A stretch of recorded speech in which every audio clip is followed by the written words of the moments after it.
سیدنا علی بن موفق رحمۃ اللہ تعالی علیہ فرماتے ہیں میں نے حج کی سعادت حاصل کی، کعبہ مشرفہ کا طواف کیا، حجر اسود کا بوسہ لیا، 2 رکعت نماز ادا کی، پھر کعبے کی دیوار کے قریب بیٹھ کر میں رونے لگا، بارگاہ الہی میں عرض کی یا اللہ میں نے تیرے پاک گھر کے نہ جانے کتنے چکر لگائے مگر میں نہیں جانتا قبول ہوئے کہ نہیں ہوئے۔ وہ رونے لگے اور اسی روتے روتے ان کی آنکھ لگ گئی، کہتے جب میری آنکھ لگی تو مجھے غیب سے آواز آئی کہ اے علی بن موفق ہم نے تیری بات سن لی ہے، کیا تو اپنے گھر میں صرف اسی کو نہیں بلاتا جس سے تو محبت کرتا ہے؟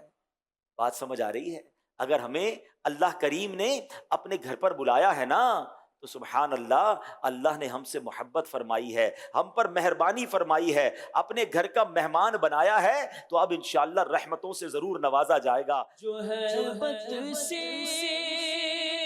رکے مجرم تو رحمت نے